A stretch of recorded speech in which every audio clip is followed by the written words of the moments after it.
Hello, everybody, and welcome to Heartlight Vedic Astrology. Today I was going to talk about the upcoming solar eclipse or Surya Grahan that's coming October 2nd, 2024. This talk is from a Vedic astrology or Jyotish perspective, so ancient Indian astrology that's more than 5,000 years old. And it seemed like the theme for this moment is bridging earth and sky. So let's see. A note beforehand, the information presented here is for educational purposes only. It should not be considered medical, financial, professional, or life advice of any kind. If you are in need, please contact an appropriate professional for support. And you might take a minute or two to read the rest of this disclaimer. So if you're new to Vedic astrology, also known as Jyotish in Sanskrit, are my videos. All my teaching videos on the subject are my concepts playlist. They can all be found there. And wherever you see a double asterisk in one of my talks, that means there's a teaching video on that subject if you'd like to learn more. And my channel is all about playlists, so you might check those out. So like if you're looking to learn a particular area of this subject, like planets or grahas, houses or bhavas, yogas or planetary combinations, and there are many others, I would look at those playlists because I'm good at organizing my videos into playlists so that they're easy to find. And they're grouped together in nice little categories and stuff. So if you like to learn astrology by looking at famous birth charts, you can check out my birth chart archive list 2024 video, where I list all the different famous birth charts I've analyzed on the channel, including famous people, famous places, famous moments in time, and the video that you can find them in, because you can't always tell by the video title that there are famous charts in them. So other videos to watch in addition to this one to get more out of this talk, because it is an interpretation talk and I incorporate a lot of different concepts. Lunar and solar eclipses, I have a whole video on that from a Vedic astrology perspective, Chandra Surya Grahan. I also have a video that came out recently, like a month or so ago. That's on the auspicious timing of eclipses or Grahan Murta. So how to work with the energy of eclipses, because it's a tricky energy, it can be. North, South, and East Indian style charts. I also covered Western style charts in that talk. Introduction to navigating a birth chart. Lugna, also known as the ascendant rising sign first house. Introduction to the constellations or rashis, constellation and rashi categories. Planetary aspects, natural, benefic, and malefic planets or grahas. Chidra grahas are planets of vulnerability. Planetary exaltation, debilitation, or uccha nicca. Swagrahas are planets in their own sign or star. Planet retrogression or vakri. Nakshatras or lunar mansions. Parivartana yoga, exchange of houses. Pravraja yoga, life focus combination. Solar yogas, Veshi, Vashi, Ubhayachari. And lunar yogas, Sunafa, Nafa, Duradhara, and Kemadruma. There's a lot to learn here. Okay, so before I get into the actual chart of the solar eclipse, I thought we would look at the eclipse path first. So the solar eclipse that's happening October 24th, 2nd October 2024. It happens to be 14:45 p.m. Eastern Standard Time. That's the time zone I live in. And you can see in this map that I got from timeanddate.com. I have no relationship with them. That's where I get a lot of my info on like astronomy, because it's a really great site, actually, very helpful. And you can go there and type in your address or your town that you live in and get specific astrological or astronomical data and information about, where you live. So that's kind of cool. So you can see we have two squiggly lines here over North and South America. The one that's darker, that says October 2nd, 2024, that's the upcoming solar eclipse. So you can see the eclipse is kind of, one part of it is in the middle of the Pacific Ocean, sort of close to Hawaii, and then it kind of goes down and around so that you're going to get the, bottom tip of South America. Okay. So this eclipse, solar eclipse, is going to be mostly visible in South America, the Pacific Ocean, part of the Atlantic Ocean, just beyond the borders of South America, and also the Antarctic because it's so far south. Okay. So again, the reason why I put this up here is because we always want to know the eclipse path, because wherever the eclipse is visible, there's going to be more influence of the eclipse on that area of the world. Okay. So let's just briefly take a look at the chart for this moment in time of the solar eclipse, just to give a little bit of context. And then usually I have a bunch of notes on the right side, so it's like, why is this all blank over here? Well, I was going to share a chart that's the same rising sign as this, so that it gives a kind of a little bit more, how do I say, kind of embodiment of the energies that are coming. Okay. And you'll see when you see the chart that's coming, it'll be kind of, well, you'll see, and then you tell me. Okay, so here we go. So we can see here, this is a North Indian style chart. Those are the kinds of charts I use in my work. So the rising sign, first house, ascendant, lagna, those are all different names for the same thing. You find that by this top diamond in the middle. Okay, and there's a little 9 in the bottom corner. That little 9 represents the ninth constellation of the zodiac, or Sagittarius, Danu in Sanskrit. Okay, so we have a Sagittarius rising chart here. Okay, now the day lord is Mercury, and the hour lord, or hora lord, is also Mercury. So Mercury is very important. Okay, now what does Mercury represent? It represents things like thoughts, decisions, processing information. It's more the analytical mind. It can also be business. It can also be communication, that sort of thing. Education as well. Now you can see here in the 10th house, we have one big green circle and a smaller green circle here. The smaller green circle is around Mercury, partly because Mercury is in its own sign. So that means Mercury's strong. Mercury is in the sign of Virgo, which it owns or rules over. Okay. And you can see that there are 4 planets here in the 10th house. So we've got Mercury, what we call Swa. So Mercury's in its own sign. We have Sun here, we have Moon here, and we have Ketu here. Okay. And this is a sign where the eclipse is happening, the solar eclipse is happening. Now, what's sort of ironic is that you have 4 planets in this 10th house, but you won't be able to see any of them. Okay, because when the solar eclipse happens, the sun's going to disappear. The moon is behind the sun, so you can't see the moon. Mercury is so close to the sun, it's only, a degree and a half away from the sun. It's too close to the sun to be able to see it because the light of the sun makes Mercury disappear. And then Ketu you never see because it's an invisible planet. It's not really a planet, it's a calculation. The Rahu and Ketu is the south node of the moon, Rahu's the north node of the moon.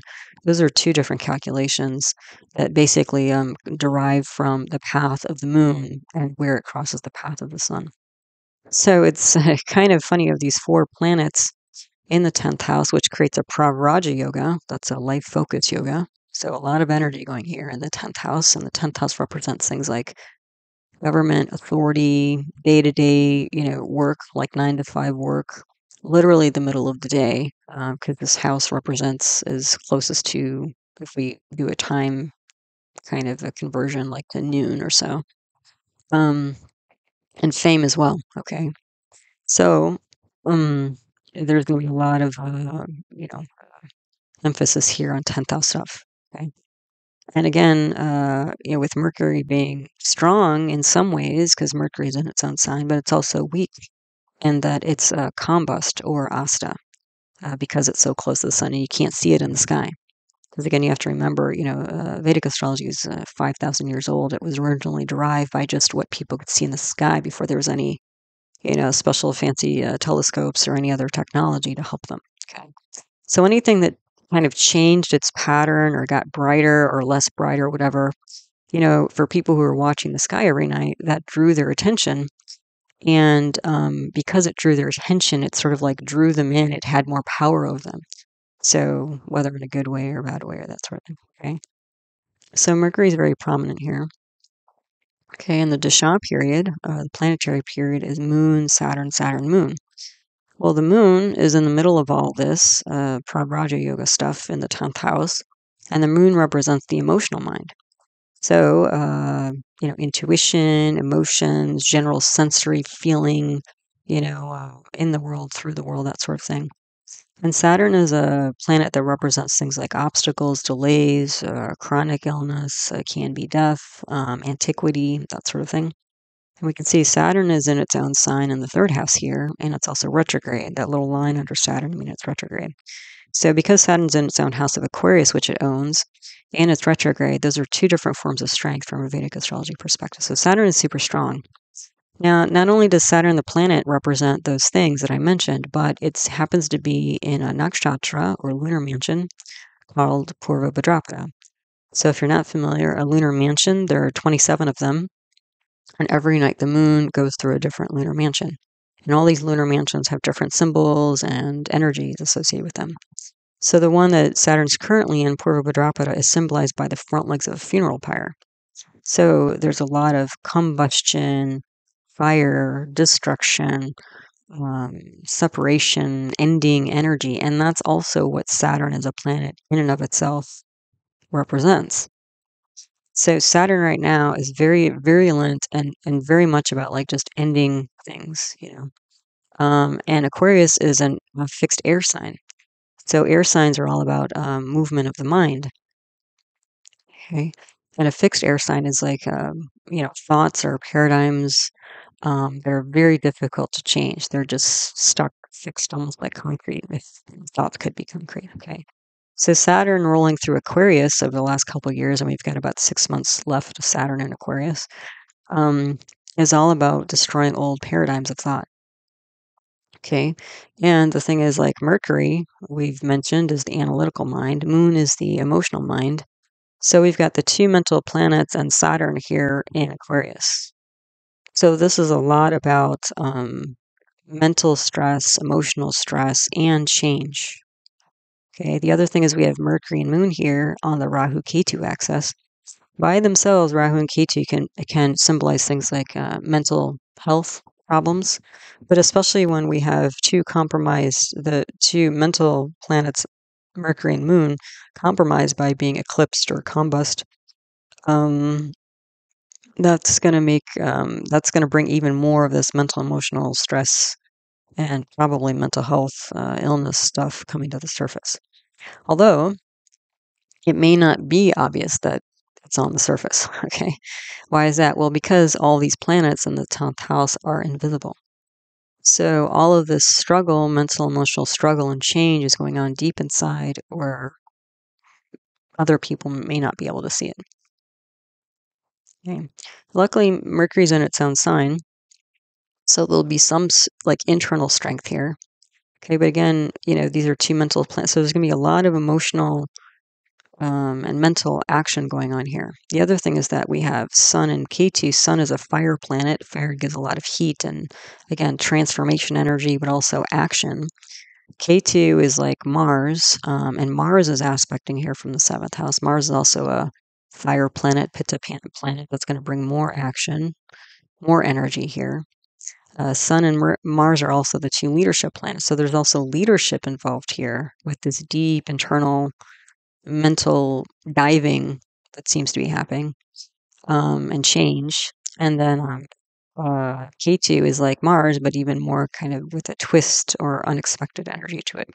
So basically, the three planets that are related to fire are involved with this eclipse that's going on here. So this is could be literally a mental, I don't know about explosion because we can't see it, but implosion maybe. Yeah. And we also have Jupiter aspecting this Prabhraja in the 10th house from the 6th house. The 6th house represents things like acute issues and enemies and that sort of thing. And Mars also represents enemies. So, there's looks like a lot of mental and emotional stress deep within, even if it's not outwardly shown. And there needs to be some shifting going on because, again, there's a lot of stress here. So this Dasha period of Moon and Saturn, this, I would say, is about a mental emotional paradigm shift. Then this Dasha period, so the Dasha period is a planetary period, is shifting from Moon, Saturn, Saturn, Moon to Moon, Saturn, Mercury on November 11th. So again, we've got the two mental planets here. Okay, so this is about changing decisions and thoughts.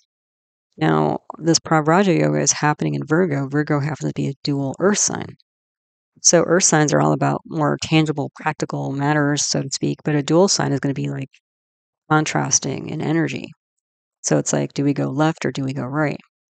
So with all this deep introspection and shifting that's going on, it looks like um, this particular moment is a lot about going deep within, gaining clarity, so that you can decide which way to go and move forward. Because otherwise, it's just sort of like a reflex or maybe instinct, but it's not necessarily a conscious choice. Okay. So, yeah, a lot of sorting going on here. And we see more of that sorting energy because the Lugna nakshatra, so the rising sign nakshatra or lunar mansion, is in Purvashada. Purvashada is symbolized by a winnowing basket. So, one of those baskets that you kind of shake and shake and shake, and where you take like wheat kernels and then it shakes the wheat so that the edible parts are separated from the inedible parts. So there's this sorting energy going on. So we have this double sorting energy going on.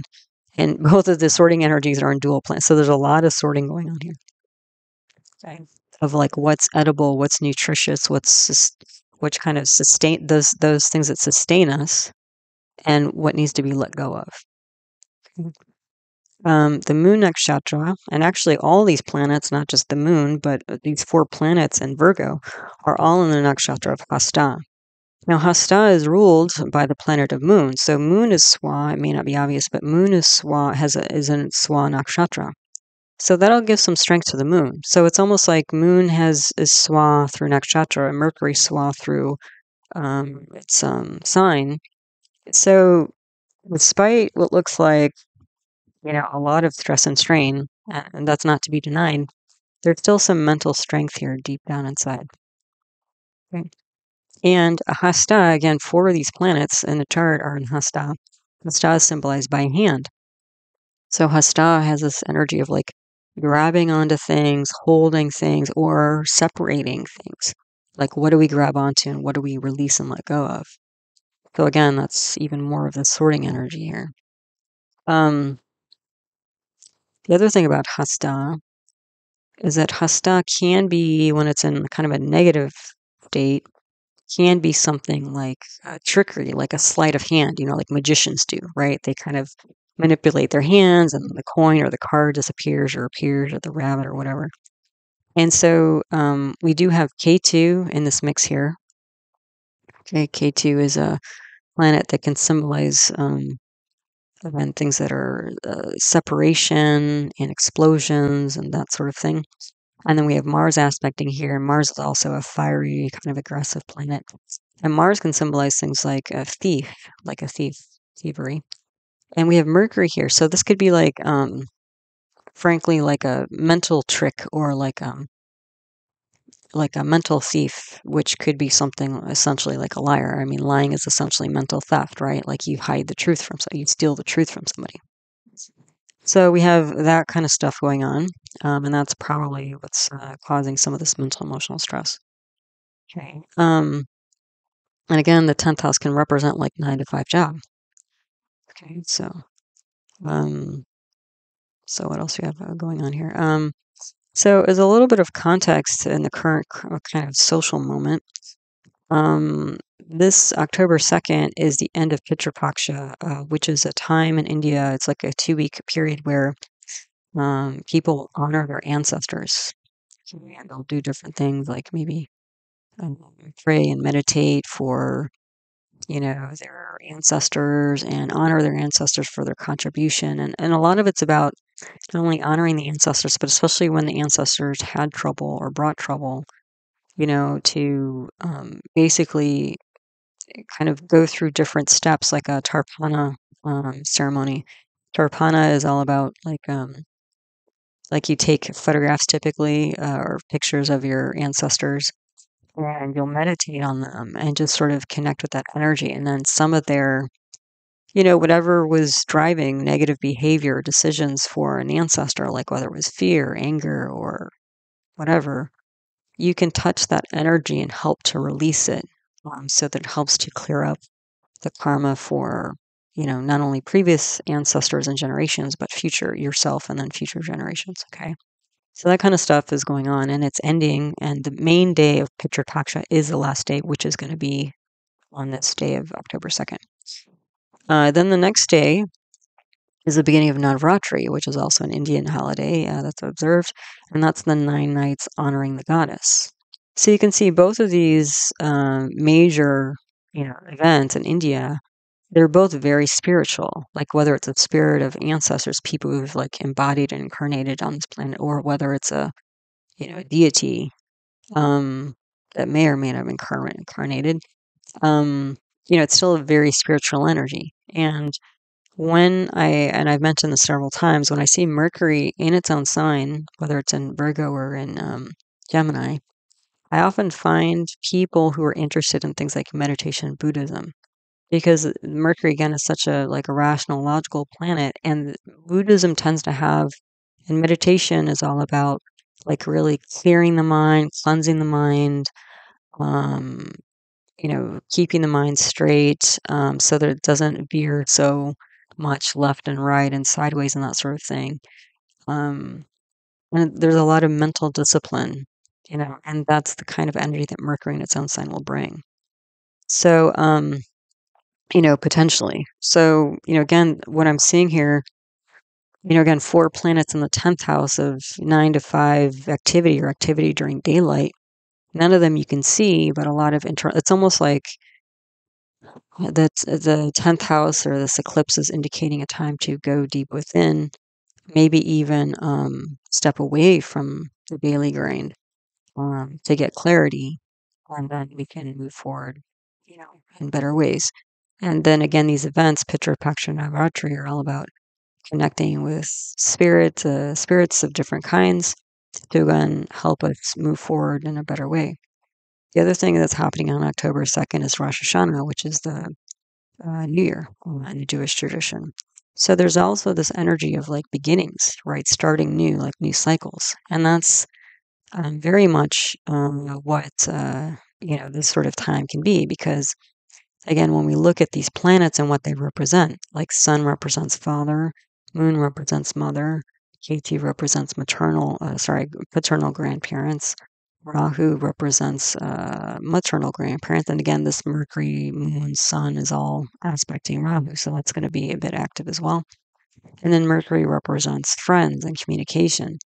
So whenever you have an eclipse, there's always this kind of embedded energy of ancestors. Okay, so, and, renewal here. Okay. And you can see like the Pitra Paksha and the Navratri and Rosh Hashanah are all kind of these like starting new cycle type energies in these different events. Okay. So that's just sort of like to start off with. Now let me show you the chart before I get deeper into this, analysis of this chart. Let me show you the chart that I found that I thought you guys would be interested in. I was definitely interested in. Okay, so so the stuff on the left is the same as the last slide. Now I have up here the mystery chart, and you can see that it is also a Sagittarius rising. That little 9 in the corner of the rising sign here, first house, ascendant, 11, all different names of the same thing. Now I know I have a lot of errors here, but there's a lot of similarities that you can catch right away. Well, first of all, it's a Sagittarius rising. This chart also happens to be in Purvashada, so that winnowing basket energy. So there's a sorting process going on here. Okay. And Jupiter is in Taurus again. So 2 things here. Venus is in Libra, the 11th house, again. Okay. And Mercury is in Virgo again with the Sun, and not with Ketu, but with Rahu. So Rahu and Ketu are still on the 4-10 axis, but just reverse, which they have very similar energies in many ways. Okay, so we're getting the Pravraja Yoga again with Mercury in its own sign. Mercury's not combust this time. Jupiter's in Taurus. Venus is in Libra. Mars is aspecting. Let's see. Mars is aspecting Aquarius. Oh, I need to change that. Mars is aspecting Ketu again.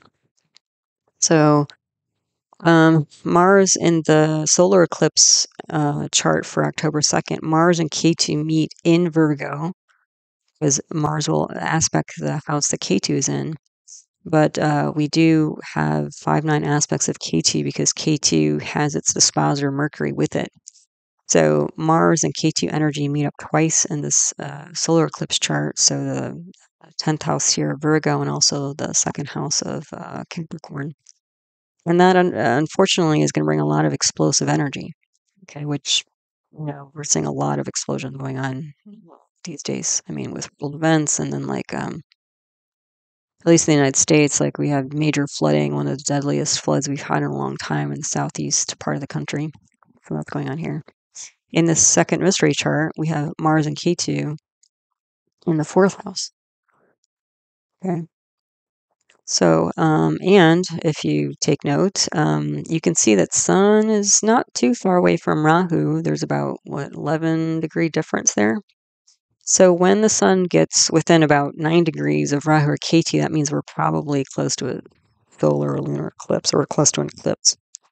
So you can see Moon is about a week away from joining Sun and Mars, and Sun and Rahu. So Rahu's over retrograde, so it's going closer to the Sun, and the Sun's moving towards Rahu. So by the time the Moon gets into Virgo, we are going to have a solar eclipse. And there was a solar eclipse that just about 10 days after this mystery chart. Okay, so you can see there's a lot of similarities here in these two charts. Okay.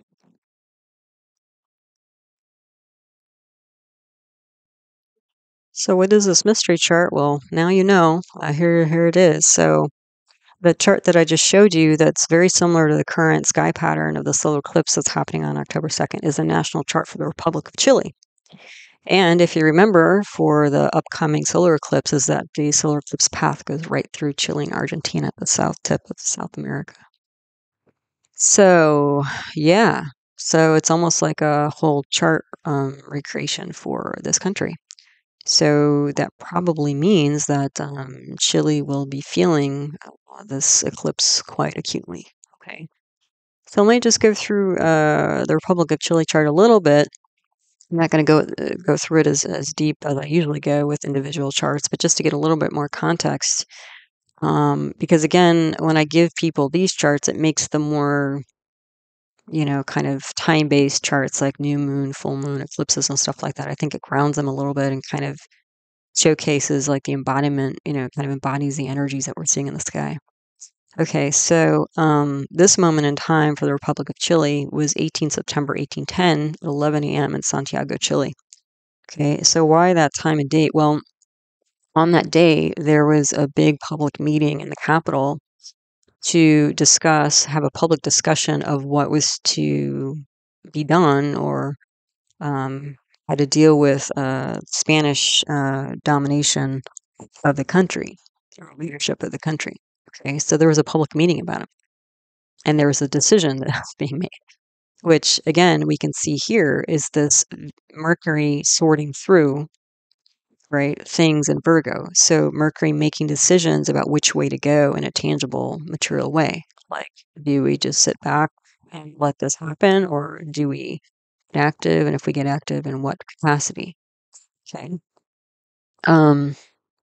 So the day lord of this Chilean chart here is Mars, and the hora lord is Saturn. So you can see Mars is in the 9th house of government, authority, leadership, and Mars is a fiery, pretty aggressive planet, and Mars happens to be in Bhanga nakshatra, which is symbolized by a throne, and Mars is aspecting Saturn. Okay, which happens to be in the 12th house of losses, expenditures, but also isolated foreign places. And Saturn happens to be mutually aspecting Mars. So there's this like protracted energy of overseas governments that are, especially when you get Mars and Saturn together, you can get like engineering and military and endurance, athleticism, workaholism, and that sort of thing. So very intense and lasting energy. And so there's like, when you put these together, it's like long distance land dispute with government authorities. Okay. The birth dasha for this chart was Moon, Rahu, Jupiter. Well, Moon is with Jupiter in the sixth house of enemies. But luckily, Jupiter and Moon were both in Rohini, which are very nice, attractive kind of energy as far as nakshatras go. So this was like the Moon represents the public, and Jupiter represents law and justice and speech. So this is a lot of public speech trying to, again, how do I say,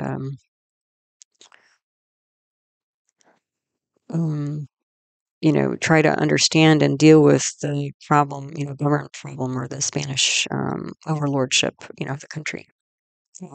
And Rahu is an ambitious planet, and again, it's in this 10th house of day-to-day activities, and again, 9 to 5 work. And literally, like I said, the 10th house represents 11 o'clock, or the 10th house represents 12 o'clock, and the meeting was held at 11, started at 11. So there's ambition and discussion here because we have Mercury in the 10th house and Jupiter's aspecting. So a lot of discussion about leadership here, public discussion. And then the current dasha. So the current dasha for Chile now is Venus, Rahu, Ketu. Okay, so in terms of the native chart of the country, Venus is Swa in the 11th house of clubs, groups, and society, but also income. And Chile happens to be one of the probably wealthiest nations of South America, which again isn't too surprising with this Venus here in the 11th house, because the 11th house represents income and groups and stuff like that. But it's like it's also with Rahu and Ketu on the 4-10 axis here. So there's some kind of unusual group that's sort of something that's going on day and night, I would say, because the 4th house represents night and the 10th house represents daytime. And the Lugna nakshatra, as I mentioned, Purvashatra, the sorting energy. Moon is in the nakshatra of Rohini, and Rohini is also owned as a nakshatra owned by the moon. So moon again is Swa by the star that it's in, the Tara that it's in. So again, fair public decision-making, discussion about acute issues. Then this 9th house, 12th house relationship of Saturn and Mars mutually aspecting each other. You could even say like military government and the end of foreign slavery. Because Saturn can represent slaves, frankly. And again, it's like this long distance overlordship, of another country. That's the problem here. So, so this is a big moment in Chilean history. And this day, 18th of September, it's celebrated every year as Independence Day for Chile. Now, the thing is, what they did on this day was they formed a junta, so a council of leaders to, move forward. And then it took, I think, 8 years or so of the local groups were doing well, and then Spain kind of came back, and then finally, I think 8 years later, they made a formal constitution, signed it, but everybody recognizes this day as like the day that it was like the beginning of the end, or the beginning of the beginning, kind of thing in terms of moving towards being an independent state. So now I just was kind of checking. I don't, Chilean news doesn't tend to hit, I think, American newspapers very much. But I was just kind of checking around to see, what was going on in Chile, to see, if it kind of made sense in terms of, what was popping up. So things I was reading about that are current issues in Chile. Well, there's a bunch of private lithium mines that have been, I think, okayed to explore. Now, what's interesting here is this 4-10 axis with this Mercury, Rahu, Sun, and K2 business and all this. Well, let me back up a little bit. So let's start with the 4th house. The 4th house is ruled by Pisces, which is a dual water sign. And we have K2 there, which again can be an explosive energy. We have Mars aspecting 4th house from the 9th. So we have Mars and K2. So that's a lot of explosive energy. And the 4th house represents property and also specifically things underground. So this is like explosions underground. And one of the largest commodities in Chile or income streams is mining. I think their two biggest ones are copper and lithium. So in the news lately is that 6 private lithium mines have been okayed, I think, to go forward. Okay. Then I have astronomy on this list. Well, why astronomy? Well, the 10th house, where we have this Mercury in its own sign with Rahu and Sun, aspected by Jupiter here. Jupiter is a planet that represents the sky, and the 10th house represents the sky. So Mercury can be like, again, tangible things like dual things, very detail oriented. Rahu is like ambition, Sun is like career and stuff like that. So this kind of combination would be like somebody who's like literally shooting for the sky. So apparently, and I did not know this, it's pretty impressive. Apparently, at this current time, Chile is one of the best places in the world to do astronomy because, like, they have the driest desert in the world, among other things, and because it's so dry, it makes the sky very clear. So Chile has 42% of the whole world's um, astronomy architecture or infrastructure, and it's supposed to grow. So I think within 10 years, it's supposed to, become 50% of the. I had no idea. Like, I was like, wow. So it's also this is also getting at like this idea of the kind of theme for this moment in time was earth and sky, because it's like Chile as a country demonstrates these two kind of extremes of like mining, like the two big income streams and like draws to the country are this mining in the 4th house, explosions on the earth, 4th house stuff, and this like shooting for the stars literally in the 10th house. So you have this like duality, and again, Sagittarius, which is the rising sign here, is a dual sign of action. So it's almost like, they're digging deeper into the earth and shooting higher into the sky simultaneously. And I just thought that was so perfect for this coming eclipse, because that's essentially what we're seeing here is it's like, all this kind of earthy, potentially earthy energy that's in the 10th house with this Pravraja Yoga, Mercury, Swa, Moon Swa by star, Sun, Ketu. It's all invisible.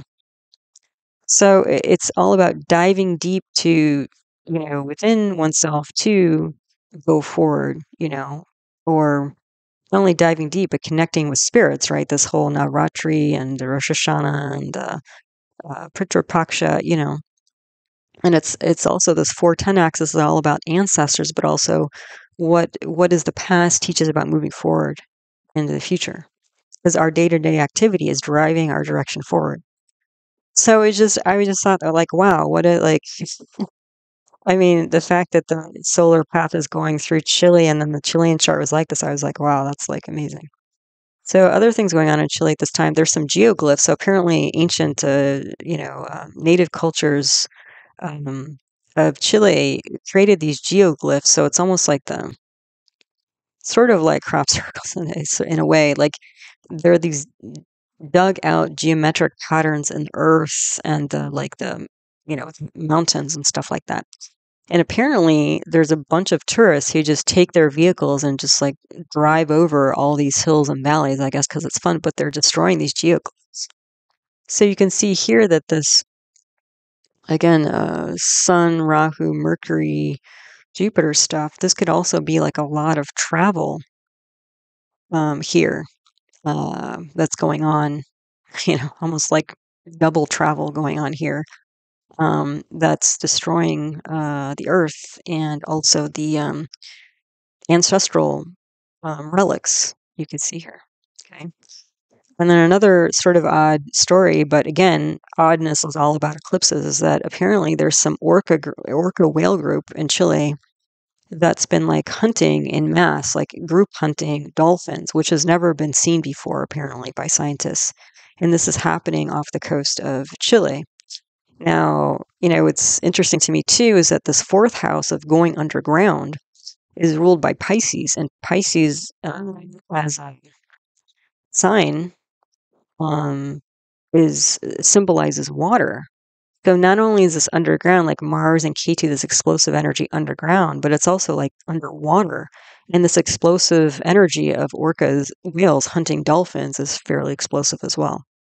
So in just so many ways, I was just like, wow, this is like, So I would imagine, again, like we're seeing little bits of events, at least in the U.S. news, about what's going on in Chile, but with this big eclipse coming on October 2nd, and it mimicking so much what's going on, in the natal chart of Chile that there might be some, bigger movements even that Chile has not experienced yet. So, what else do we have?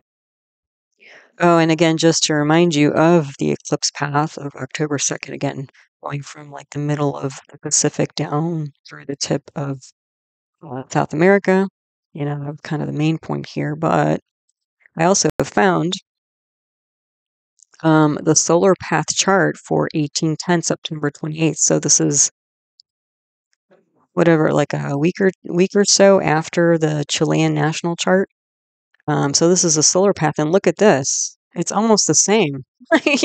Like it's like the middle of the Pacific Ocean. It's like a little bit farther north, like through Brazil and stuff like that. But it's like, I mean, I was like, oh my God, it's like almost the same solar eclipse path. I mean, that just like blew my mind when I saw that. So anyway, again, I think uh, kind of knowing what Chile as a country is about a little bit and how it embodies these energies, again, gives us more of a sense of what the solar eclipse coming up is all about. Okay. Okay, so now I'm going to go deeper into the solar eclipse chart here. So all the stuff on the left is the same, and then I usually go through house by house. So starting at the top at the Lugna, so again, Sagittarius, Danu, Lugna, rising sign, dual fire sign, Twisva Agni. So not only a lot of action, but dual action, and it might seem like contradictory action in some ways. And this is being aspected by Mars, a fire sign, so more fire in a fire sign. It's a lot of fire. And Mars is in nakshatra of Punarvasu, which is symbolized by a quiver of arrows. So it's like arrows that have a home base and go out and come back. So, again, there's a sorting through, energy of like what nourishes us, also traveling from home. And I would even say like anger and rebellion here, because all this fire can be quite aggressive, angry, aggressive, if not violent. And also, Mars tends to be a rebellious planet, so that's just what it symbolizes. It could also be enemies as well. So again, uh, and because we're talking about the symbol of Punarvasu as a quiver of arrows, that's a sharp pointed instrument and weapon potentially. So again, there could be a lot of even military action, frankly, which is not too surprising today, but there's that. The Lugnatia is Jupiter. Jupiter's in Mrigashirsha. That's in the sixth house of acute issues and enemies and that sort of thing. So Jupiter represents law and justice and balance, and Mrigashirsha nakshatra is all about seeking. So it's like seeking justice with enemies. So this could be like a retaliation type energy here. And the sixth house is the artistana, so wealth. So again, we're talking about like tangible retribution here. And let's see. Oh, and the other thing is that Ketu and Hasta nakshatra is aspecting the sixth house. So again, it's like this: how do we get hold of these hidden, erratic, enemies? How do we bring justice to the situation?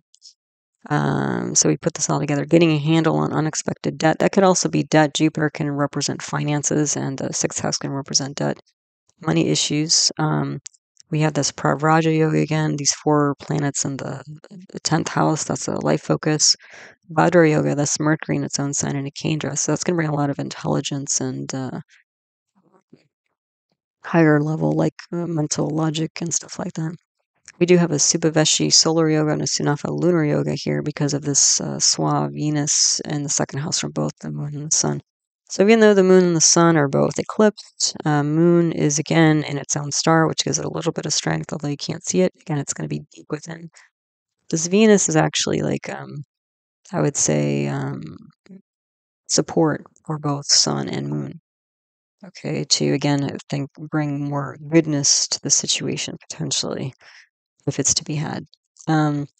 So we got focus, intelligence, and communication because of Mercury. Swan Mercury represents communication, education.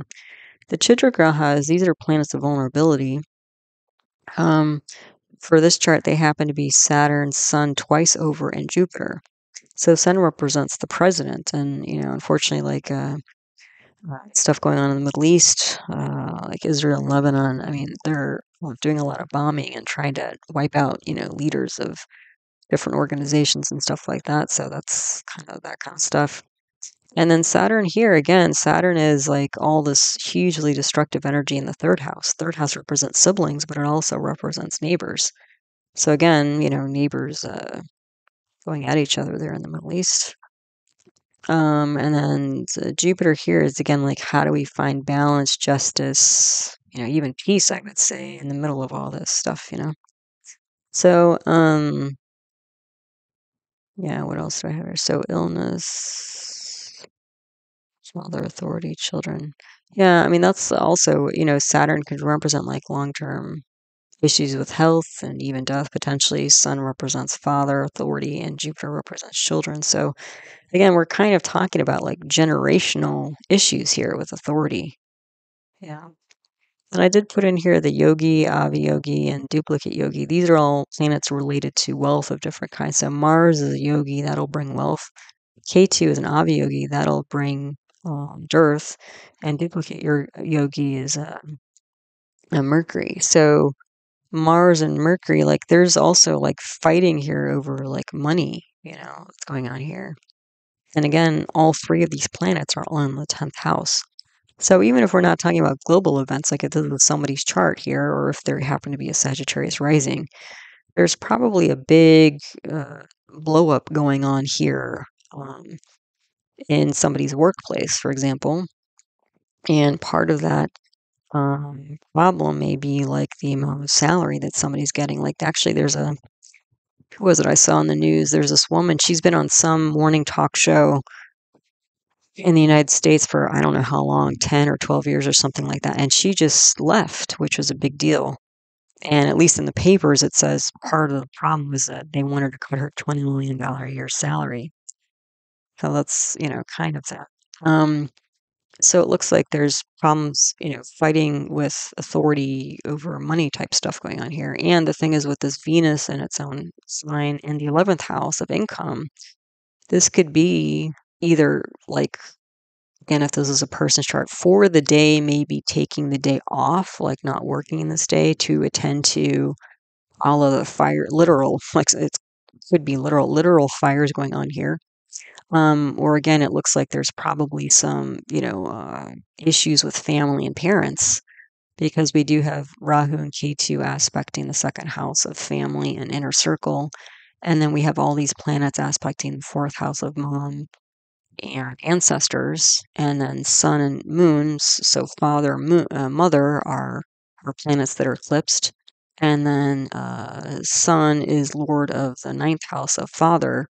So there could be like, actually, it could be that like maybe mom and dad are both ill, or something has happened to both of them simultaneously. So it's not just like bad enough that one is in trouble, but maybe both.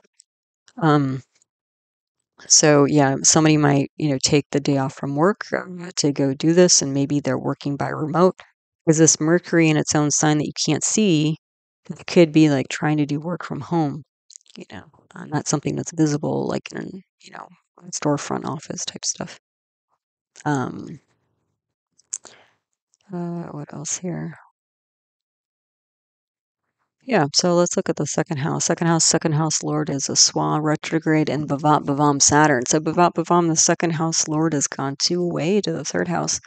That means there's going to be a lot of communication here. And Saturn is in Purva Bhadrapada again. I got to change that. I think I put Purva Shada. Hopefully I remember that. And there's also an aspect by an exalted Mars. Or Mars will be exalted in the second house of Capricorn. And Jupiter also is aspecting, but Jupiter is debilitated in Capricorn. So that's an interesting mix. And then K2 as well. So second house also represents, besides family and inner circle, oral communication. So much unexpected news, communication regarding family, inner circle, and kind of trying to figure out what the deal is. And there could be some physical destruction as well. So it might be that the lines of communication are down, but it's I think probably more about, it's like somebody getting a phone call one of those dreaded phone calls about like the parents or something, and then you've got to go off and running or choose to go off and running to go help them out, kind of energy. Then the third house here, third house lord is this massive Saturn. And again, the third house is about siblings and neighbors and stuff, but then it's the lord of the second house as well. So trouble with siblings, families, neighbors, written communication. And this could definitely also be like injury to hand and arms because the third house, natural third house, is ruled by Mercury. And then we get that also with this Mercury combus with Mars, Sun, K2 in the 10th house. So there could literally be like, unfortunately, like injury to hands and arms here because we're seeing it twice over. And this written communication, this could be actually like a resignation letter potentially, like related to this workplace situation. Then the fourth house here, fourth house lord is Jupiter. Rahu is here in Uccha Bhadrapada. So Uccha Bhadrapada is a back legs of a funeral pyre. This is not quite as nasty, frankly, as Purva Bhadrapada. It's a little bit more contained, and it's almost like a conscious release of what needs to go or is supposed to go. So there's a little bit more detachment here. And then it's aspected by this Swa Mercury, but it's debilitated here in the Pisces, and then the eclipse sun and moon. So again, you can't see any of these planets either in the fourth house. So there's some sort of ambition, maybe at night or underground or underwater. Something hidden here. A lot of confusion with this Mercury Moon Rahu Ketu mix here. Mixed emotions because Jupiter is, not Jupiter, but Pisces is a water sign. Mixed emotions regarding home, ancestors, mother, happiness, even. The fourth house represents happiness. Like, it could be that all this sorting through of stuff in the 10th house is like, I'm just done with this job that I don't like because it's not making me happy enough. And now there's somebody's might be looking to pursue their, a different job or something like that. Education as well. The fourth house represents education. So, again, between the fourth house and the 10th house, we're looking at upheavals in land/water, home, work. And this chart reminded me in many ways of the Mount Vesuvius eruption chart that I looked at. And that's in the September 2024 video, if you're interested in that. But that was also a Sagittarius rising chart. And Mars and Ketu met up in different bhavas in different houses, but they didn't meet up. So again, a lot of explosion in that scenario as well. Physical explosion, especially, yeah. Then the fifth house here, fifth house lord is Mars. It's aspected by a debilitated Saturn. Unfortunately, this also means a lot of destruction here in the fifth house. And the fifth house represents, again, I think it's like more bad news, but potentially bad advice because the fifth house represents counseling. So this could be like bad counseling, bad advice. And unfortunately, the fifth house also represents children. There could be harm to children. And I think general confusion again, not knowing what to do. I mean, if you don't have good advice, externally, then where do you go? You go internally, which is again what it seems like the direction or suggestion in this chart is driving us to. There could also be a lot of fear, doubt, sadness, loss of structure. So that might be the harm that comes to kids is like more of like a, if the family's in trouble or the physical place is in trouble, like all these bombings going on or something like, it's taking a toll on the kids as well, even if the kids aren't in the direct line of fire, so. Okay, so then the sixth house here. So this slide is the same. All the stuff on the left is the same. The right is notes on the other houses I haven't done yet. So the sixth house lord is a Swam Bhavat Bhavam Venus. So Venus is also Bhavat Bhavam because the sixth house lord has gone 6 away. So that means one acute issue after another, affecting groups of people. Because Venus has gone to the 11th house of clubs, groups, and society. And Venus as a planet represents human beings. So these are human beings and also Venus is in a sign or a nakshatra of Swati. Swati is represented by new grown grass blowing in the wind, very fragile. And also, I think I've mentioned many times that when I see people with important placements in Swati, like sometimes they literally will be shaking like a leaf. You can just feel and see that there's just a lot of nervous energy for those folks. So we've got a lot of nervous energy going on here because of acute problems. And again, we have Jupiter there, Mrigashirsha, Ketu's aspecting. So sudden issues, with people, groups, fragile situation, multiple issues and enemies, I would say here. So again, so in different ways, we're seeing not just the duality of the rising sign, but duality of, we're seeing a lot of confluence, in a certain direction in this chart. So it's hard to deny. Um, then the seventh house lord is a Swa Mercury. So, again, it's strong in some ways internally, but um, it's something that's not seen. And Mars is here. So there might be some initiative to, like if somebody was interested in their own business, which is possible, because the other thing that Mercury in its own sign can bring a lot of the times is entrepreneurship. Because Mercury is a planet that represents business. So, all the different kind of skills you need for business, like accounting and communication and marketing and organization and all this sort of thing. So this Mars and Punarvasu in the seventh house can represent fast, sharp partners, like business partners, but also like a spouse or spouse-like partner. Also travel because of Punarvasu, like commuting. So this could be like the person who commutes or goes back and forth to work. And again, issues at home, because if we flip the chart and make the seventh house the first house, then that means that the spouse or spouse-like partner chart is ruled by Mercury, and Mercury in their chart has gone to the fourth house of home. So again, it looks like, again, even from the spouse point of view, there's issues at home. So family issues again. So, and, again, they're moving fast like an arrow through the wind, going out, coming back. So again, if there are issues with like parents and stuff like that, it might be that you have to go back and forth between two houses to take care of them. And that could be all this like, all these planets in the fourth house. Like I have a friend who works out in San Francisco, and I think his commute's like, I don't know, I think each way, like at least an hour, maybe 2 hours one way on traffic. So, that's a good 2 to 4 hours just sitting in your car, and that's driving him nuts. So, that's kind, and he happens to be a Sagittarius rising, so you can see how all this traffic, right? This Mercury can represent traffic and stuff, because Mercury represents like places of people, but also travel as well. So then the eighth house here, eighth house lord is this eclipse swan moon. It's like a blank mind. But, again, deep within, because moon is in its own star, if you go dig deep enough, you will find, and moon also represents intuition, you will find your intuition. Because I'm not sure that the logical mind is strong here. So I think you have to use both, like the logical mind and the intuitive mind, to work yourself through the situation, because it's pretty entangled. Then the ninth house here, the ninth house lord is this eclipse sun. It's aspected by this massive Saturn. This could be like the end of some kind of government authority. Guru is also ninth house father, potentially. Again, this could be if mom and dad medical issue stuff is going on. Also satsang, so spiritual community. That may be part of what's at stake here. Then the 10th house, again, all these planets. So Swan, Mercury, Moon, Sun, K2 aspected by Mars, Jupiter.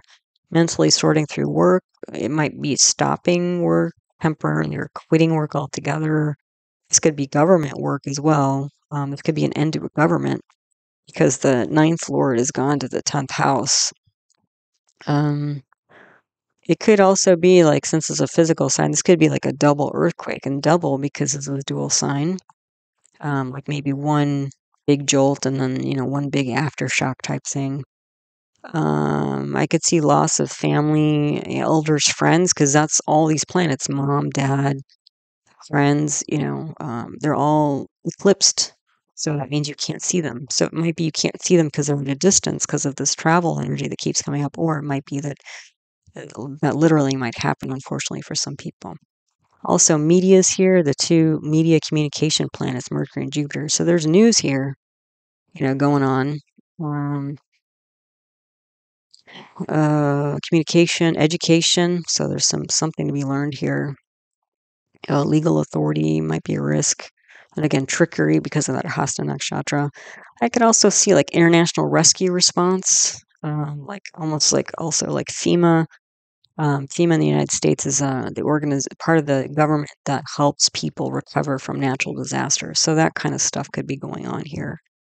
Um, yeah, like partly I saw that because Mars is the lord of the 12th house of foreign, long distance places, and Mars is in the seventh house of partnerships, and Mars is in the nakshatra Punarvasi. So going from home, going out, and coming back. So this could be like, and then Mars is aspecting into this mess in the 10th house. So this could be like, like when there's some big earthquake or something that happens and the national resources are just so strained that they ask for volunteers to come from other countries. I could kind of see that going on here. The other thing with this 10th house, again, we're going to get a few more hits here. I mean, it's already pretty intense. And luckily, within the next few weeks, Mars will move out of this position. So it won't be lined up with this K2 energy anymore, but it will be lined up with Saturn. So it's still going to be intense, but kind of in a different way. Maybe not quite as explosive. But you can see this parade of planets in the 10th house. So K2 is at 12 degrees, 4 minutes. And you can see Mercury had passed K2 just a few days before the eclipse. I think it's happening right now, actually. Either Mercury or Sun is moving over K2 at this moment when I'm recording. So Mercury is going to go first, and then Sun, and then Moon. So you have three planets just like crossed over K2, which is an explosive energy. And the lunar eclipse that happened 2 weeks prior to this, Mars was an exact degree as K2, and that's when it really started going crazy. It seemed like overnight because you have these two, fiery, aggressive planets in the same degree, or Mars aspecting K2 in the same degree. And then, so these planets just crossed K2. Now, look, Mars's degree is 21 degrees 34. So then, Mercury, Sun, Moon, or probably the other way around because Moon's going to pass Sun. Mercury, Moon, Sun are going to go through the aspect of Mars. And then you can see Jupiter is a few degrees behind Mars. So Mercury, Moon, Sun are going to get hit by Mars, and then they're going to get aspected by Jupiter. So all these things, Mercury, Moon, Sun, are going to get hit twice. And then Jupiter's going to come in kind of like rescuing. And again, also like a seek and rescue mission, because Jupiter's literally in a seeking sign. And Mrigashirsha is like a gentle energy. So it's like a seek and rescue mission here. Okay. Yeah, so again, with those waves, again, the K2 wave and then the Mars wave and the Jupiter wave, it's like you can see there's like a double hit or like multiple injuries, then recovery type situation going on here. Okay, then the 11th house Lord is a Swa Venus again. It's in Swati. So fragile new support group, especially if the old government, is ending here, kind of like the Chilean chart. I mean, they had Venus in the 11th house. So again, they were forming a new groups of support to overturn the Spanish, domination of the country and that sort of thing. This could also be like a new coworkers. I mean, if you're quitting your job or something, it's like a whole new group of people or income, okay, because money was involved in all this. We saw that. There will be some protection because Mercury's in its own sign, Venus is in its own sign. There will be some protection of inanimate things, but these swab planets will not protect human beings, unfortunately, human life. So it's still good, I think, that Mercury's in its own sign, Venus is in its own sign, because that'll like cap it to some degree, although it may not seem like it. But it is what it is. So. And then the 12th house Lord, again, is Mars, aspected by Saturn. Long distance travel, overseas property, deep emotional loss. This is Scorpio in the 12th house is an emotional, it's a water sign. So it's like emotions here. And then Saturn aspecting. Saturn's like sadness and anxiety, depression, that sort of thing. So destruction abroad. And I would also even potentially say refugees, because again, if there's enough blowing up the land or something physical here, or like displacement by like earthquake, or I would also say, oh, that was the other thing, not just earthquakes here, but it might be like an earthquake tsunami type situation, because we have all these planets aspecting the fourth house of where Pisces is in water. And that's also why this reminded me of the Mount Vesuvius chart, because I didn't realize, I always thought Mount Vesuvius was just this volcano that blew up in southern Italy. But actually, when I was reading the history of it, it was like an earthquake first, and then the volcano exploded, and then the volcano exploded while there was a simultaneous storm going on, um, a tsunami. So it was like the land was unstable, the water was unstable, the sky was unstable. Like there was no stability anywhere. Rocks and ash and falling from the sky and deadly gases. I mean, it was like, the world was ending, they probably thought. So, hopefully that's not where we're heading. We could have some version of that, frankly, but that's where I've seen this again. This duality is what I'm seeing here, and again, this eclipse stuff is happening in water and on land, day and night here. So, yeah. So again, if there's like some, like the whatever in the southeast part of the United States right now, it's like so destructive. I don't know where all those people go, but they've got to go somewhere because all the buildings are underwater. So that kind of thing where like people are displaced, you know. I could see that going on here. Just one more thought that came to me after I started to move on, but then it came to me, and so I thought, this whole all these four planets eclipsed in the 10th house in Hasta. This could also be like a lack of helping hands. Like again, that might be why I'm picking up like refugees and international rescue mission, because there just aren't enough helping hands to um, ameliorate the situation. So just one more thought there that might be important. Okay, so now what I'm going to do is I'm going to go through the sub-zodiacs, also known as the amshas or divisional charts. So these charts are basically different ways of slicing and dicing up the main chart, and it gives you more information about the main chart. But they're mostly used for timing. Okay, so like I mentioned in the beginning, the Jasha period for this moment in time of the solar eclipse coming up on the 2nd of October, the Dasha period or planetary is Moon, Saturn, Saturn, Moon. So I've circled on all these charts coming up Saturn and Moon. And then Moon, Saturn, Saturn, Moon is shifting to Moon, Saturn, Mercury on November 11th. So I also circled Mercury. And then we basically look at where these planets are and what's aspecting them, and if they're negative, positive houses, all this sort of thing, to figure out if the next planetary period, what the next planetary may or may not bring. If it's going to, or we could even say, like, are things going to get better or are they going to get worse? Okay. So, and then these different charts reflect different parts of somebody's life. Okay. So let's go through. So we have here relationships, Navamsha D9, spouse partnerships first, then Drake and a D3 siblings. So in this D9, we can see Saturn and Mercury are not well placed, so it's not super great. Mars is debilitated, super, super not great, and it's aspecting Mercury. So that's going to bring Mercury down, the illogical mind. Let's see. It is Saturn is bhanga, so that's a break in debilitation, which will bring it up some. It never fully recovers the debilitation, but because Mars is in its own sign, which is Saturn's dispositor, that'll bring it up. But there's going to be a Mishra Sankhya Yoga here, an energy shift of energy, or like I would say depletion of energy between Saturn and Mercury. Okay, so and Saturn is in the 6th house of enemies and acute issues, and Mercury is in the 8th house of like deep psychology and long-term issues. Luckily, Mercury is Swa, so again, that brings some strength to Mercury, even though it's challenged, and that's similar to what we saw in the main chart.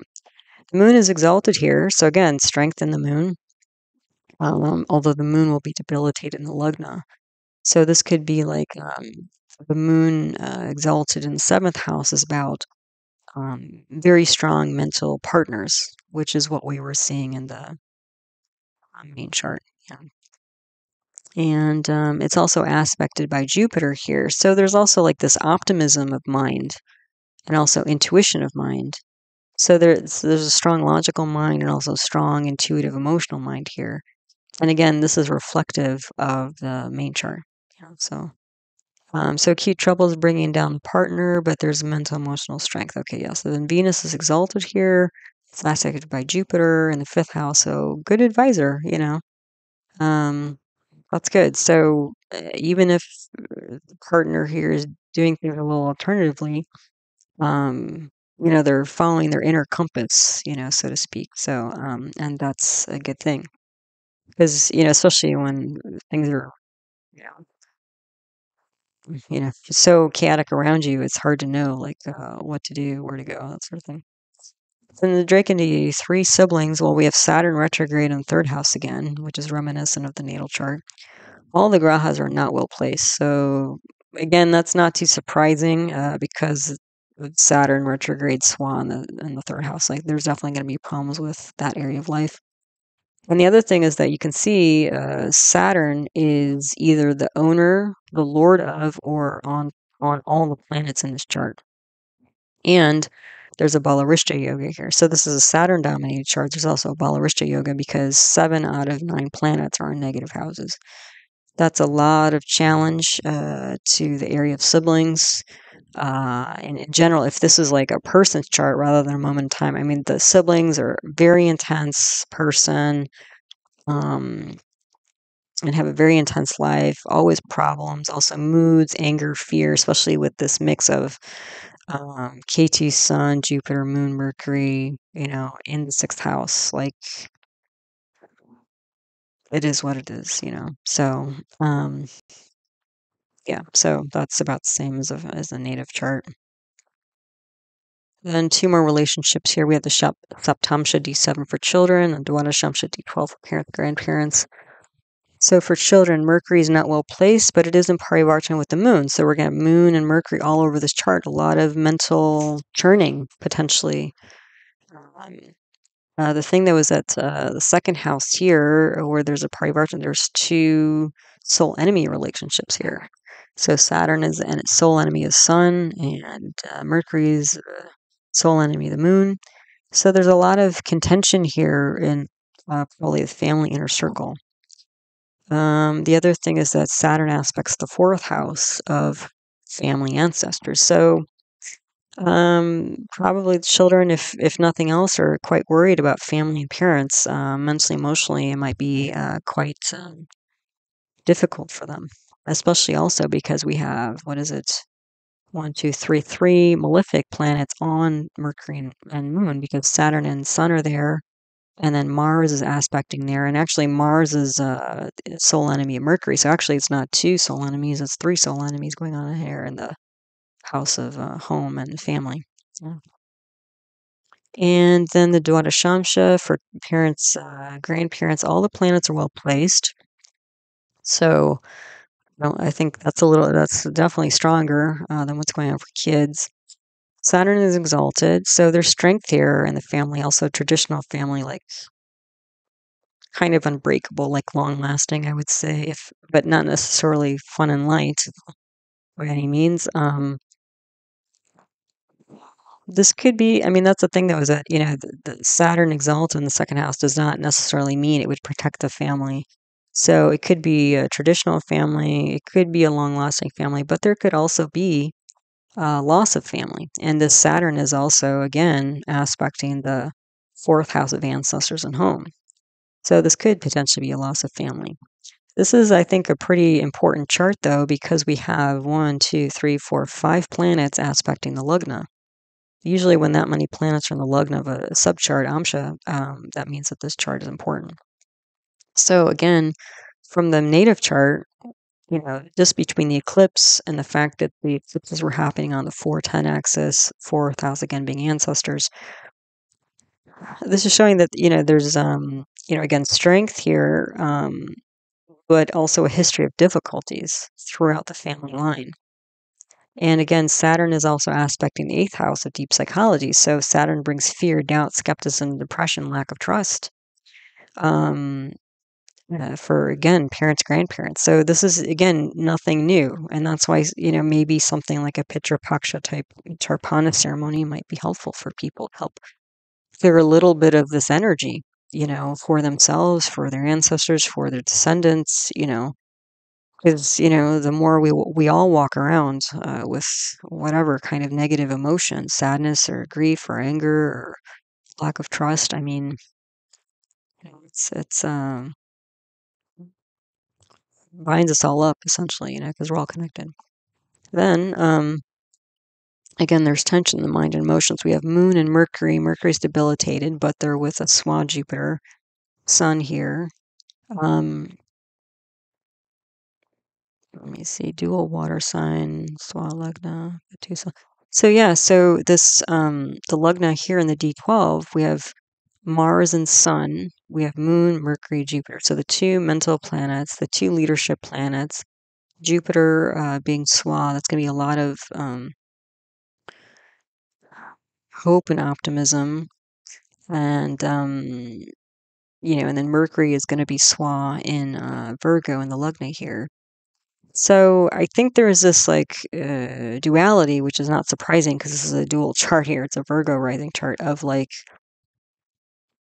trying to stay optimistic despite having a lot of losses, you know.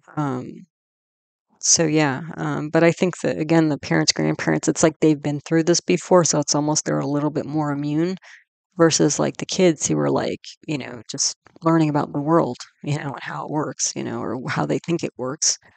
They're going to make a lot of decisions up about themselves and the way they go through life and because of what they see, whereas like parents, grandparents with more life experience are like, well, things aren't great now, but they tend to get better or some other kind of, different thing. Like they're a little more seasoned, versus the kids who are just in the midst of potentially a lot of chaos. Okay, so now we have the two amshas for education and careers, Siddhamsha D24 and the Dichamsha D10. So for education, Mercury's not well placed, which is an education planet. That's not great. Second house, disruptions here. Rahu and Ketu. Ketu is Swa. Mars is aspecting there. Mars is also Swa. So again, there's, with Rahu, Ketu, Mars there, there's going to be like explosions in family, disruptions in family. And again, that might be part of what's, through time, disrupting education, potentially.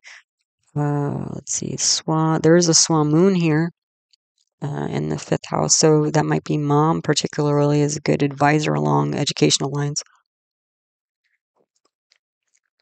This could also mean that the person is, I would assume for a person's chart, there would be intelligence, sensitivity, emotionality here. Then we have this retrograde Saturn in a Kendra. So slow, long moving process here. Saturn is a planet of obstacles and delays and endurance and stuff. That's the only planet in the Kendras. So there will be some protection of loss because Saturn's aspecting its own sign in terms of material losses on 12th house here. So again, disruptions and delays I see here. Shamsha D10 career. Well, Mercury and Moon are not well placed. However, Venus and Jupiter have a party Vartana, so Venus is going to be in the 3rd house, and Saturn is aspecting the 3rd house where it's exalted. So you have six planets in the 3rd house. 3rd house is communication, especially written communication. It's also classic arts. It's also when in the amshas, the 3rd house and the 8th house are related to change. So it looks like a lot of change going on here with career, which is not surprising. Like I said, all those planets in the 10th house could be somebody quitting their job or at least taking the day off or something like that. But what's kind of interesting is like again, you're kind of getting this duality because all these planets in the 3rd house, it's a lot of creative written communication, but it can also be like a resignation letter, potentially. And these planets, Jupiter, Sun, Moon, Mercury, Venus, are going to be aspecting the ninth house of authority. So that can be, again, a change of self, and moving from like an employee type position to more of an authority, like hanging out your own chiggle potentially, or moving up the ladder, but with another organization type thing. And because the lugnatia here for this chart is Sun, and Sun's debilitated in the third house, but it's going to be exalted in the ninth house of authority and institution, so leadership. Yeah. The other thing is that what's also kind of dual about this kind of chart is you have all these mostly benefic, sattvic planets together in the third house, but then you have Mars aspecting Saturn in the Lugna. So Saturn and Mars together, they usually bring like an engineering or industrious, workaholic, even military type energy. So again, there's this kind of duality of, like even in the natal chart, Venus is strong and it's a benefic, natural benefic, but it's kind of out of the mix and not influencing that eclipse mix. Jupiter was at least aspecting, the Virgo house with those four planets, so it influenced a little bit. But yeah, the other, potential benefics like K2 and not K2, but Mercury and Moon were getting swallowed up, I think, by Sun and K2 and Mars. So again, there's this like duality going on, um, of like feelings and just being a very clear mentalized approach to things. Yeah. So what else do we have here? Third, I said that already. The ninth house. Yeah. So if this is, potentially moving, changing career, shifting careers, or changing status career wise, um, all these planets aspecting the ninth house would bring an intelligent, emotional leader and advisor. So yeah, there you go. And we have here a wealth chart. So Rudamsha D11 for income and Chatra Tamsha D4 for assets. Here, Saturn is not well placed, and D11, it's aspects the 12th house. So there's going to be change and loss here during the Saturn Bhukti sub period.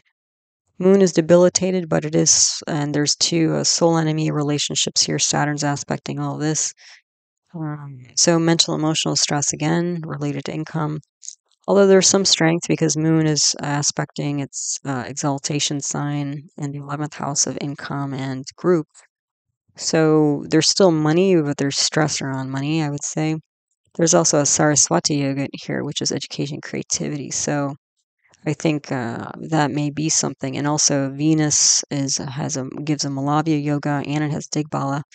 So this is somebody who's like, has actually two very strong, and the two main natural benefics, Venus and Jupiter, are very strong here. Jupiter's exalted, Venus is Swa, and actually Jupiter's Digbala too. So they both have a double primary strength here. So that's a lot of benefic, compassionate, generous energy here. And so all of that good karma that comes from that kind of behavior is what's going to bring money into the bank for this person.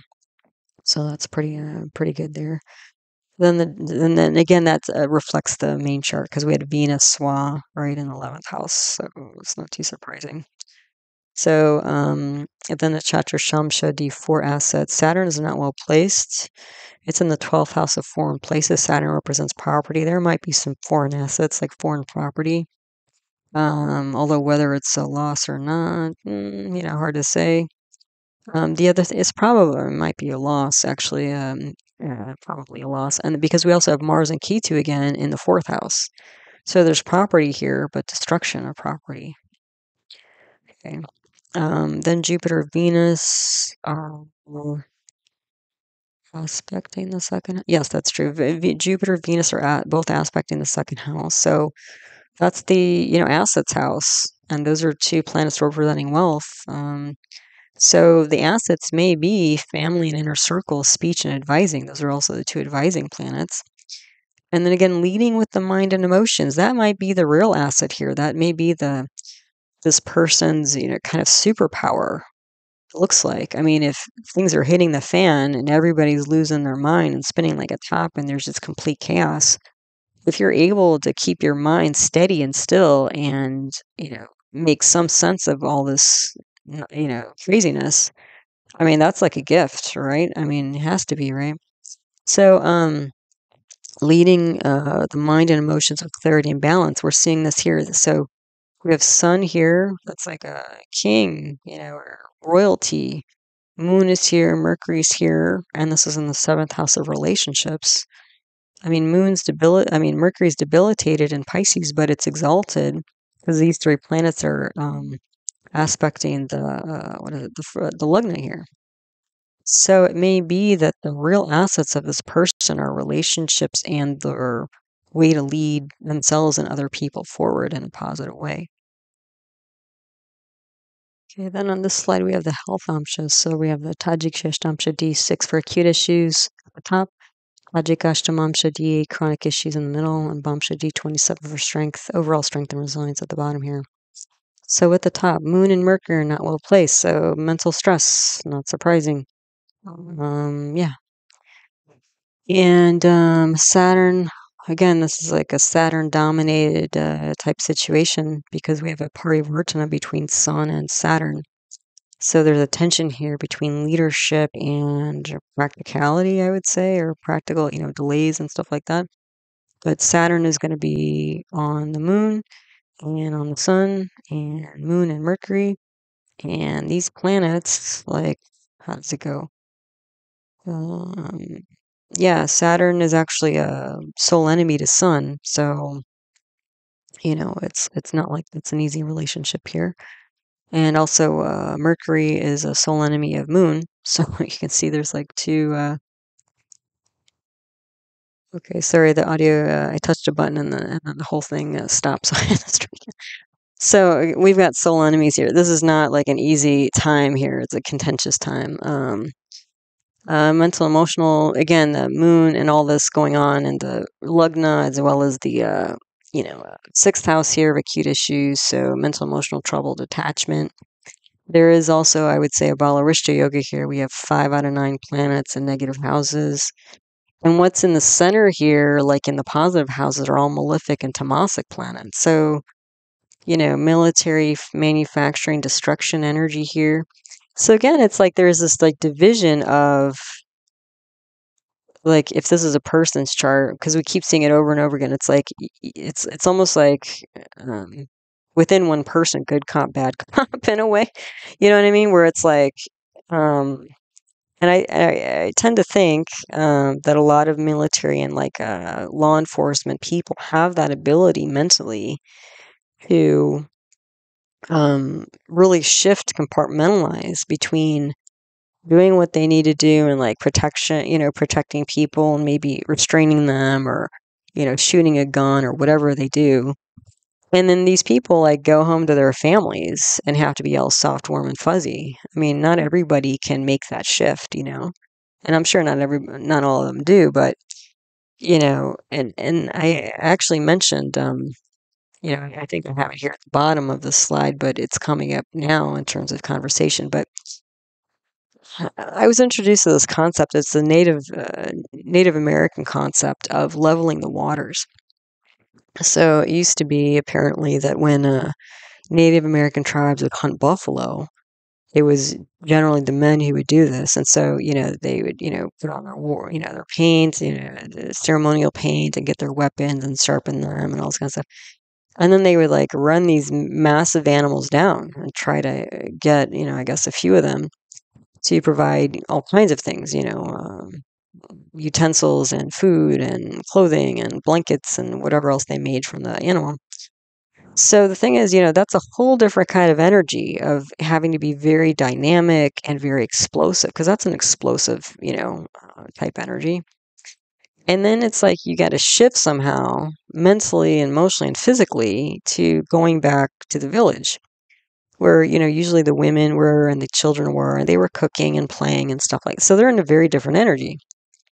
So what they would have the warrior guys do is they wouldn't let them just go back into the village like immediately.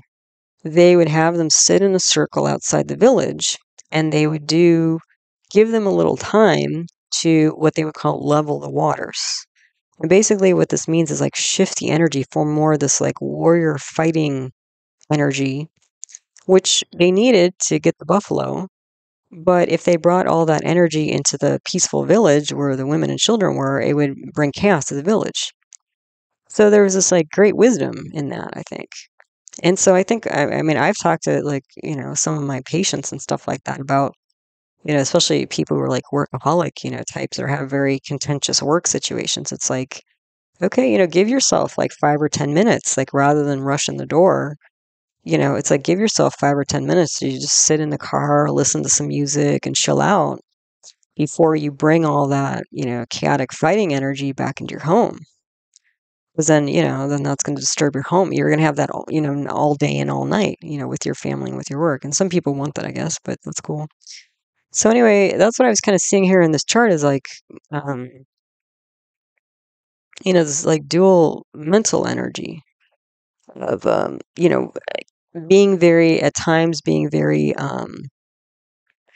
logical and kind of engineer-like, and at other times being like kind of very supportive, mentally and emotionally. So it's kind of both here, yeah. So as far as acute issues, yeah, you can see there's a lot of mental stress and strain here with this potential person or situation. And then Tajik Ashtamamsha D8 is chronic issues. So all the grahas are well placed. So you can see that, long term, it's pretty strong here. Saturn is Swan, the Lugna, so mental endurance, because the Lugna here is Aquarius, so it's a fixed air sign, strong mental position. There's a Parivartana Yoga, exchange of houses between Moon and Jupiter. That's going to bring a lot of optimism and intuition and a kind of a charitable, nurturing nature here. So it might be like the acute issues is kind of the immediate shock. And then, with a little bit of adaptability, then they can move into this, supportive space. And again, you can see with Jupiter and Moon exchanging between the 4th house and the 11th house. So 6th house, sorry, did I say 4th? I meant 6th. 6th house of acute issues and problems to 11th house of clubs, groups, and societies. This again is like rescuing people mentally and emotionally, because Mercury, Moon, and Sun are all in the 11th house. So that's like mental emotional leadership. Could also be speech as well, because Jupiter and Mercury are the two communication planets, and Jupiter is also aspecting the 2nd house of oral speech, and it is the planet of oral speech.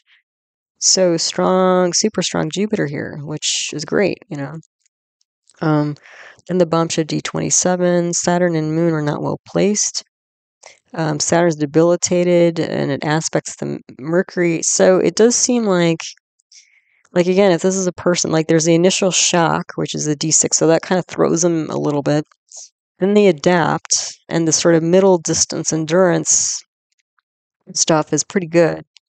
But then the thing is like if they live in this chronically, even the strongest of people, it's going to, I think, change things in some way. Like it's either going to drag them down, or the thing is like if they're always in this like fight or flight mode, then and if they don't do things like this, level the waters and take enough time to like just chill out and adapt their energy to their situation so it's appropriate and beneficial, then they might end up building up walls, because if they bring all this chaotic energy, fighting energy back home, then and they're fighting with their family, you know what I mean? Like it can take a toll on relationships, is what I was saying here. If somebody is not able to take enough time or has enough awareness or enough tools or training to not only get into warrior mode, but to get out of it and go back and forth between warrior mode and like lovey-dovey mode, is what I was saying here. So what else do we have? So this is similar, I think, to the natal chart, this D27. In the center, again, we have these malefics. So, and the DA, we have mostly malefics. We have Venus there, but Venus is not as strong as like this, the Jupiter and the Moon, Mercury, and all this is, on the kind of periphery here.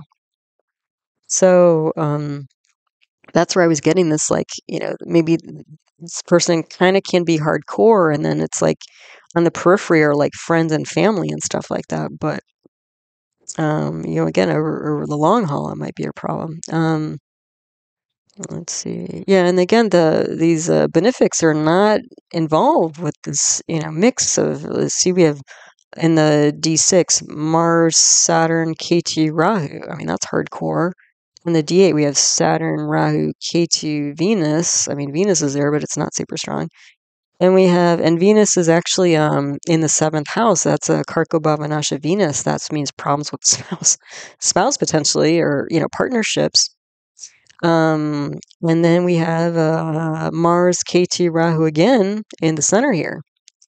So again, it might be a problem of learning how to better switch gears or taking more time off or more balance, Yeah. So I read anything else here? Yeah. So yeah, difficulty switching mental gears, and if this person can learn some form of like leveling the waters, at least conceptually for them, whatever it is, like sometimes I tell people like just sit. Like my patients, like just park your car around the corner from your house and listen to some chill out music for like 5 minutes before you just blow back in your house. Just give yourself a few minutes to do that. So okay, and then finally here we have the two spirituality worship charts, amshas. So Panchamsha D5 for innate spirituality, and then the second is the more kind of formal worship, the Shamsha D20. So what I found interesting is both of these are Virgodama Lugna charts, so meaning that they have the same rising sign as the natal chart. That means that these are both important. So already it's kind of reemphasizing or kind of validating the initial thought that, what's really going on with those four planets in the D10, or in the 10th house in the natal chart is, this going deep within and gaining clarity. Okay, so the other thing is that you can see in this D5, let's just start there. Moon and Mercury are not well placed, but Moon is Swa. And again, we have, look at this, Ketu, Sun, Moon, Mercury. Okay, so we have the same, like a similar Pravraja Yoga in a different house. This is in the 8th house of deep psychology.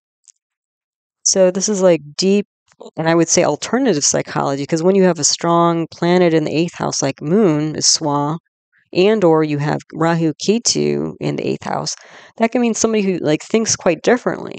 Yeah. So and then you have Jupiter aspecting here. So you don't have Mars aspecting, but you got basically five out of 6 planets in the same configuration. I mean, that was like, okay, hard to miss. So yeah, there's a life focus here, in terms of the innate spirituality. And this might be the 8th house besides deep psychology. It can be things like esoterica. So from like an Indian culture perspective, this might be meditation, yoga, Ayurveda, even Jyotish. I mean, Vedic astrology. This is all 8th house stuff. Especially if what helps this person, again, maybe part of their superpower is getting deep into these things, and that gives them an alternative perspective to handle this kind of stress and chaos that's apparently going on. But again, this might be something that's done maybe in private or secret, because again, the 8th house can represent things that are hidden. Okay, but then the thing is, if they focus on this deep mental shift, kind of like in the main chart, and the mental sorting and getting clear mentally, then that'll usually start with speech. So usually whatever you say comes from whatever you think. So if you clear up what you're thinking, your speech will clear up. And then usually thinking comes first, and then speech, and then action. So you can see all these planets are aspecting the second house of speech and communication, but also family. Yeah. So yeah, so it looks like some deep esoteric stuff is what this person's naturally attracted to in terms of spirituality. Then formal worship, D20, again, another Virgodama Lugna. Mercury's not well placed, but it's in Parivartana with Moon. So again, you get Jupiter Sun, Moon, Mercury all together through Parivartana. So you get another Pravraja Yoga in the 7th house here. Moon becomes Swa again, like the D5. So again, esoterica. And Mercury becomes Swa in the 7th house. And we already mentioned, again, if it's a person, leaving their job and maybe it's, hanging out a shingle going into independent business, Mercury in its own sign, especially in the 7th house of independent business, is a pretty strong sign of that. And again, we're getting Jupiter with Moon and Mercury, so optimism, charity, compassion, balance, justice, peace of mind, and Sun there, leadership. This could be somebody who's like, creating a business where they're going to, I don't know, teach different, mindfulness techniques or something like that, like maybe meditation, yoga, or whatever other kind of things. Yeah. And what else do I have here? So the positive thoughts and again, it's more about positive thoughts and speech, psychology, and bringing that into work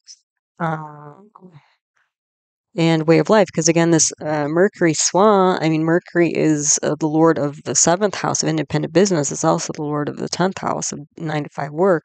So whether you work for yourself or somebody else, whoever this is, if they had the ability to go into this esoterica stuff, clear their mind, to stay focused and clear and positive, again, that's like a superhuman power. You can also superhuman power. You can also see Ketu is Swa in the 5th house. Mars aspects there is going to be Swa there. This is a very alternative minded. Ketu Rahu in the 5th house. A very strong and alternative minded type of formal worship. And it looks like relationships are formed here as well. So it looks like, again, there's some kind of a community that's formed through this formal worship of some kind involving esoterica. What else? And I said way of life here as well, because again, the 7th house not only represents like spouse like partner, business partners, independent business, but it represents the kind of direction in life. Following the North Star, your North Star. So again, with this Mercury in its own sign, Moon, Sun, Jupiter, this is a lot of intuition and clarity of mind to lead oneself forward. And these planets are going to be aspecting the Lugna here, where Jupiter is going to be Swa, Mercury, and all the planets are like, no planet's debilitated in a sign of Jupiter. So they're neutral, if not strong. So, and Jupiter is a friend to Sun. So it's going to be strong leadership and, again, spiritualizing the mind. Yeah. So, again, both of these charts are reminding me a lot of the natal chart in many ways, as you can probably see. So, again, both of these charts have a similar lugna and also planet formation. And all three of them, the natal chart and these two charts, are basically emphasizing spiritualizing the mind, which, again, if we get back to the theme of the moment, bridging earth and sky. So spiritualizing the mind would be the sky part, right? Reaching higher into the ethers, to gain clarity. And then that will help make clearer and better, faster decisions, and also decide on actions forward, which is like earth. Like we get clear in the mind, and then we take the clear mind and we that helps us move forward more efficiently and linearly, maybe in the on the earthly plane. Yeah. Okay, so there you go. So as always, thank you for stopping by, listening to one of my talks. I appreciate your time here, and all the other support you give my work in the channel. So thank you for all the comments and likes and subscribes, donations, and it's all very much appreciated. Thank you for all of it. Again, all my teaching videos on the subject of Vedic astrology are my concepts playlist. They can be found there. For more famous birth charts, you can check out my birth charts archive list 2024 video for a list and where the videos you can find them in. I do offer individual birth chart readings live on Zoom as recorded video. If that's ever interesting to you, you can email heartlightastro@yahoo.com for more info on that. I have another YouTube channel on natural medicine, which involves Ayurveda or traditional Indian medicine, yoga, homeopathy, and naturopathic medicine, so different paradigms of natural medicine. The name of that channel is Nature Source Care, so that's out there too, if that's interesting to you. And as always, I hope you found this talk helpful, useful, and interesting to you as you learn to navigate the energy cycles of your own life. All right, so until the next one, take good care. Namaste.